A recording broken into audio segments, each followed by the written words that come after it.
हाँ हाँ कर रहे हैं ना, तो हम उनको भगवान मान रहे हैं या देवता मान रहे हैं? मैं तो ये पूछ रहा हूँ, जब साईं बाबा के यहाँ चक्कर काट रहे हैं तो भगवान कृष्ण ध्यान में आते हैं या साईं बाबा जो हमको देने वाले हैं वहां खोपड़ी रहती है? तो साईं बाबा क्या गए क्यों, पहले तो ये बताओ,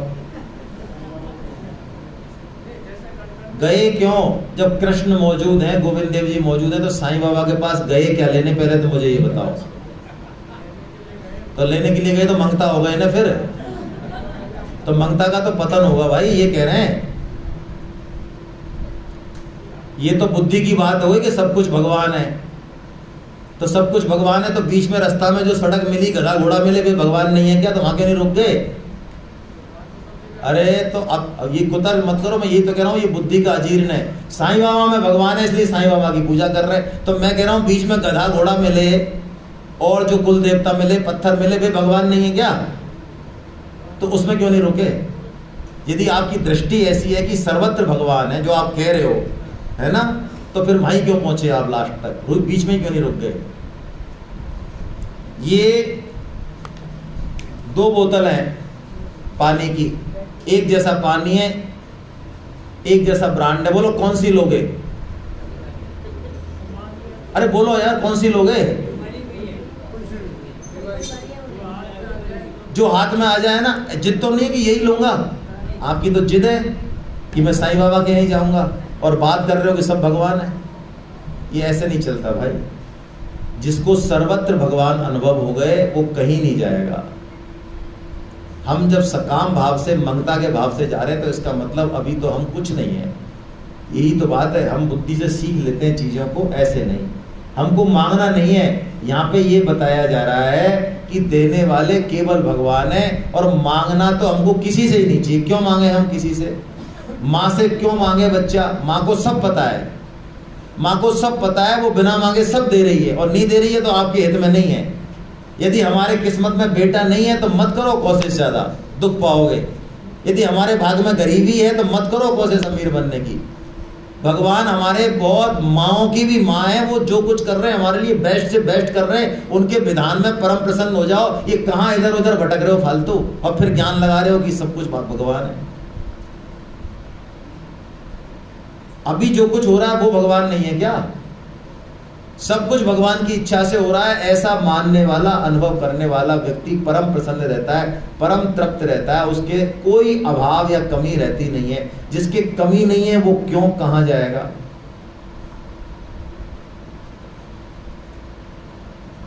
चलिए अब हाँ,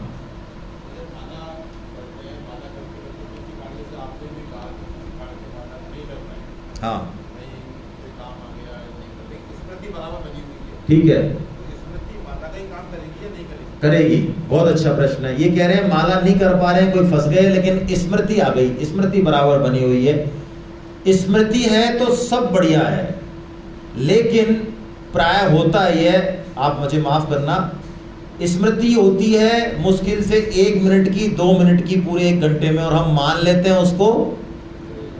कई लोगों से कहते हैं जो माला नहीं करते हैं, भाई साहब क्या माला करेंगे, हमारे तो 24 घंटा ही राम राम राम राम करता है। हाँ, तो इन 24 घंटे वालों को सलाह दी जाती है कि पहले वो बैठ के 16 माला करें, 16 से 32 पे पहुंचे, तब उनको 6 महीने में पता चलेगा कि हमारे 24 घंटे राम नाम की स्मृति है या नहीं है। जब पता चलेगा, ये जो 24 घंटे स्मृति वाले, ये माला के हाथ लगाना, ये थोड़े PhD लेवल के हैं ये। तो हमको LKG में एडमिशन लेना है पहले। स्मृति यदि चल रही है, सुरेश जी की चल सकती है, क्योंकि सुरेश जी बहुत पुराने साधक हैं, गीता से जुड़े हुए हैं। तो स्मृति यदि आपको 24 घंटे बनी हुई है तो बहुत बढ़िया है, तो बहुत टॉप का काम हो गया। एक्चुअली नाम जप में भी स्मृति ही मुख्य है। पतंजलि ने पतंजलि सूत्र में कहा है, जप की परिभाषा तत् जपस तदर्थ भावना, यानी भगवान की भावना, भगवान की स्मृति, यही जप है असली। बहुत बढ़िया। चलिए अब इसी स्मृति पर प्रश्न आ गया। देखिए ये अध्याय, या जो अध्याय है ना, ये बड़ा प्यारा अध्याय है। अर्जुन ने एक बड़ा जबरदस्त प्रश्न किया है, बस हम उस प्रश्न को ले रहे हैं। वही काम की चीज है, बहुत प्यारी चीज है। अभी जो अगले 5-7 मिनट में जो एक क्वेश्चन आ रहा है अर्जुन का, अर्जुन ने एक प्रश्न पूछा भगवान से। वैसे तो 7 प्रश्न पूछे। 7 प्रश्न क्या पूछे? कि हिंदी में बोल रहा हूं बस मैं, है ना। 7 प्रश्न क्या पूछे हिंदी में ले रहा हूं बस। ये क्या हो रहा है?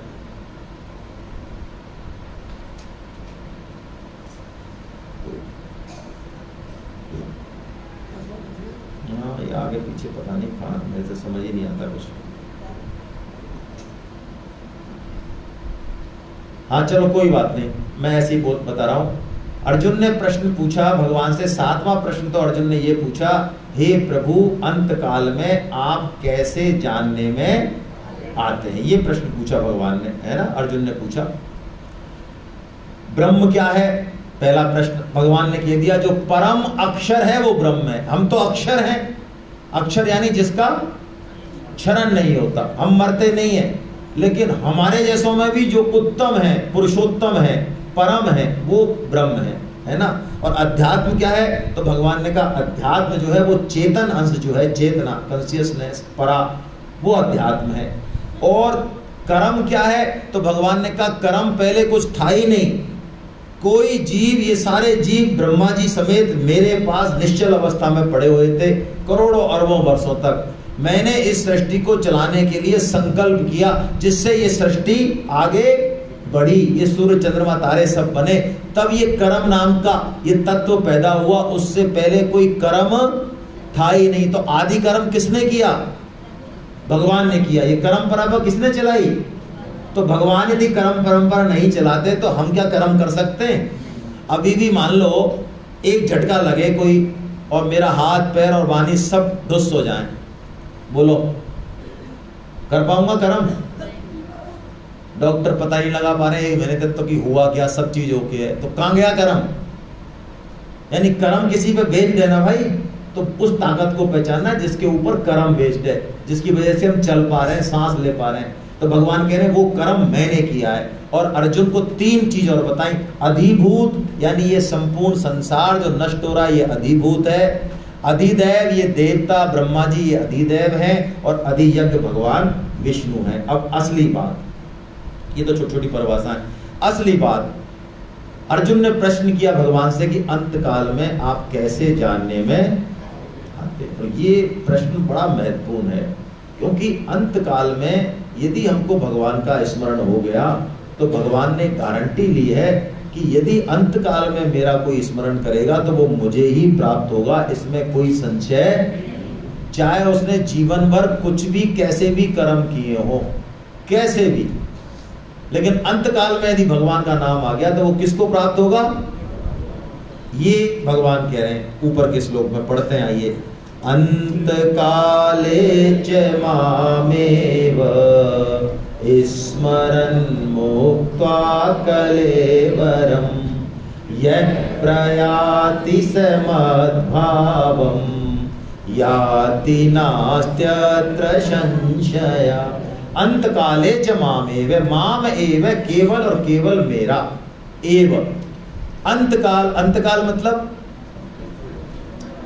जब हम मरे, शरीर छूटे हमारा, है ना, तो उस समय यदि भगवान का स्मरण कर ले तो भगवान कह रहे हैं मुझे ही प्राप्त होगा।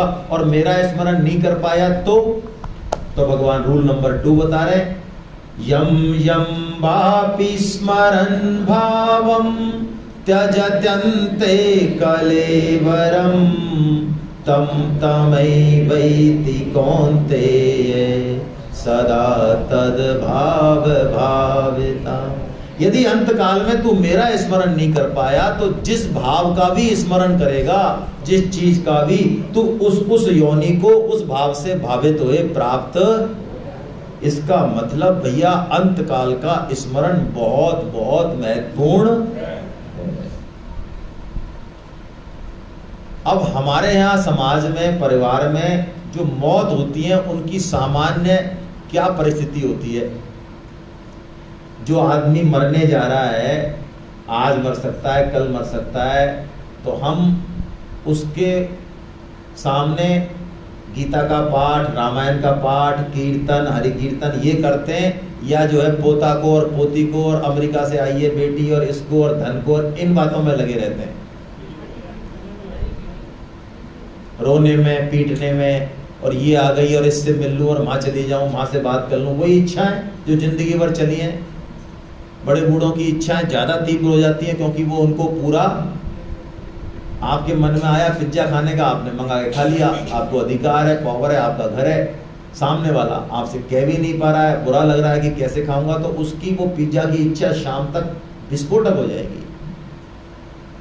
तो बड़े बूढ़ों को मिलने की, इधर उधर जाने की भयंकर इच्छाएं होती है क्योंकि उन्होंने मन को ट्रेंड, और हमारे सिस्टम ऐसा है परिवार का कि प्राय जाने वाले को हम हरि कीर्तन रामायण नहीं सुनाते। हमारे यहाँ ऐसा माहौल नहीं है कि तू भगवान की तस्वीर देखो, ये देखो, बात करें भगवान की, नहीं। हम बात भी करेंगे तो किसकी करेंगे? शरीर की, संसार की, धन की, अड़ंग की, बड़ंग की। तो बताओ उसकी क्या गति होगी? ये रूल है भगवान का भाई, ये ठीक स्कूल कॉलेज में तो मिलेगा नहीं, ये तो गीता में भगवान ने कृपा करके बता दिया है। यदि हमारी धन में आसक्ति है मान लो, और हमारी परिवार में आसक्ति है कि मेरे बेटों का, मेरे इसका, मेरे फलाने का क्या होगा, मेरे बाद क्या होगा, जो कि प्राय होता है, या हमारी कहीं और आसक्ति है शरीर संसार को लेके, शरीर के कष्टों में आसक्ति है, तो बताओ हमारी क्या गति होगी? क्या गति होगी? जहां आसक्ति होगी वहीं जन्म होगा।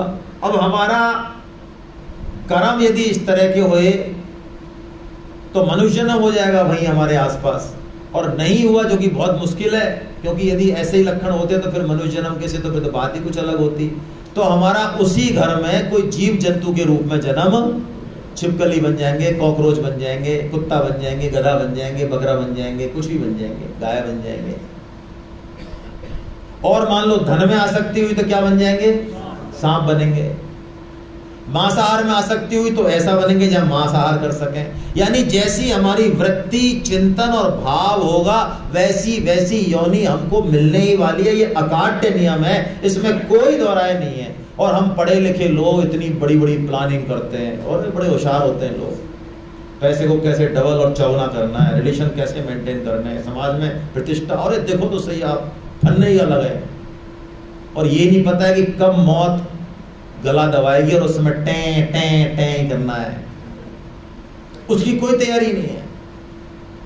और इसमें बड़े मजे की बात है, बहुत जोरदार बात है, जहां हमारे जीवन भर चित्त रहा, वृत्ति रही हमारी, जहां रही, निंदा में रही, परोपकार में रही, फलाने में रही, ढीकना में रही, धन में रही, प्राय यही चांसेज है कि अंत समय हमारी वृत्ति वहीं रहने वाली है। तो स्वामी जी ने एक फार्मूला दिया बड़ा जोरदार, जो भगवान ने दिया, इसको पकड़ना। ये रूल नंबर 1 और 2 तो सीख लिए, समझ लिए, इससे काम नहीं चलेगा। अब काम चलेगा इससे, इसको पकड़ना है।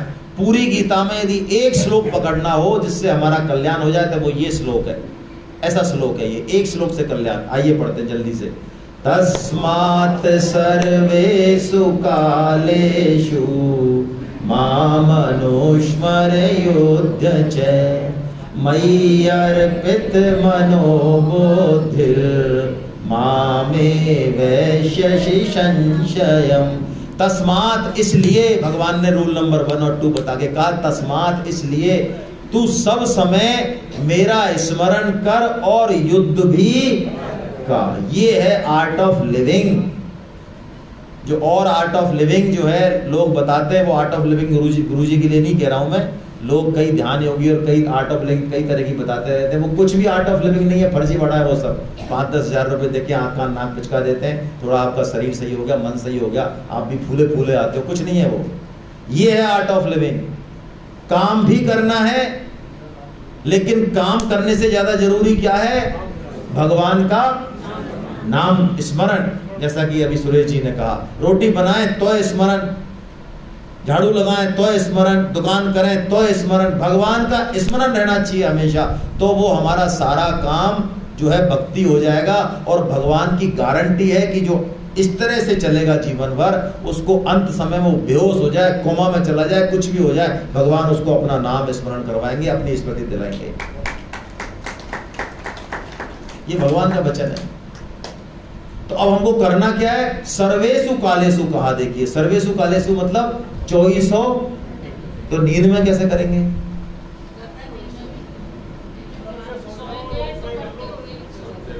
नींद का ये नियम है कि सोते समय अंतिम चिंतन किसका होना चाहिए? तो भगवान का कोई सत्संग लगा लो, फालतू फिल्मी डायलॉग लगाने की जरूरत नहीं है, गाने वाने छोड़ो इन कचरे को, सत्संग लगाओ अच्छे शुद्ध भक्तों के, है ना।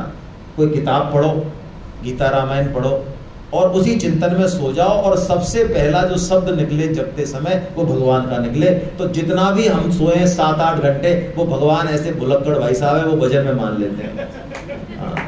हम तो इंटेलिजेंट है, हम तो हिसाब लगाते, भगवान का हिसाब, गणित बहुत कमजोर है ठाकुर जी की, ऐसा संतों ने कहा है।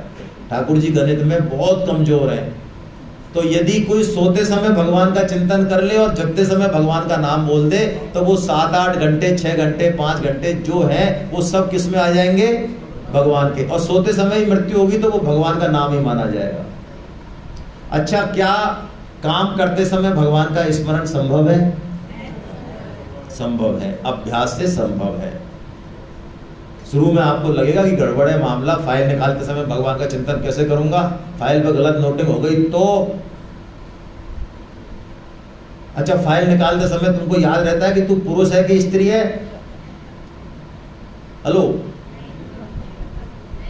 रहता है, सब कॉन्शियस में पड़ा रहता है, वो ध्यान नहीं रहता, सब कॉन्शियस में रहता है।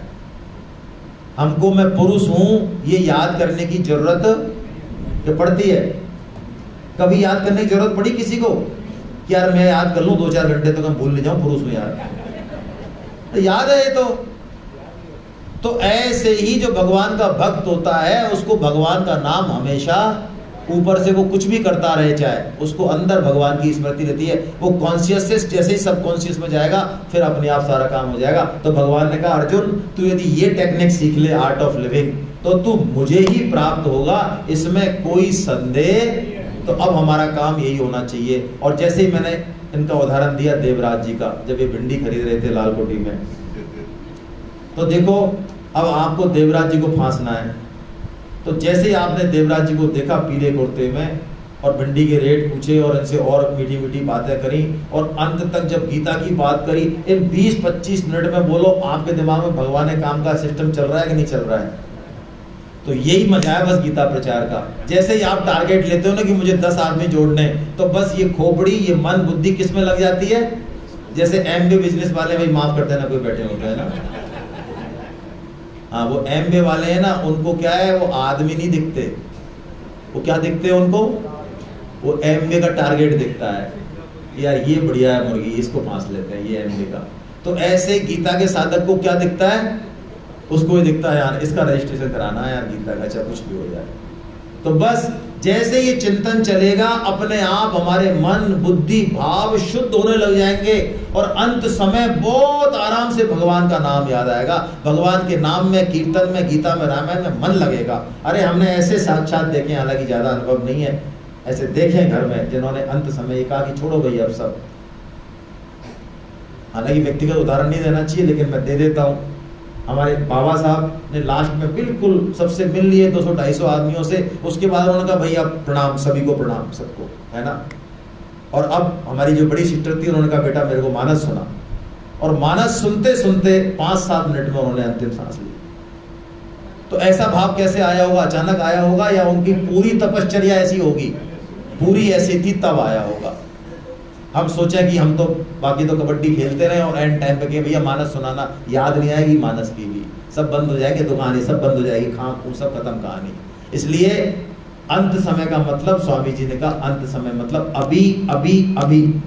जिसने इस समय को पकड़ा, जो ये सेकंड गया जिसका अंत हो गया, वही उस अंत को पकड़ेगा। जिसने इसको छोड़ दिया वो उस अंत को नहीं पकड़ेगा। हरे कृष्णा।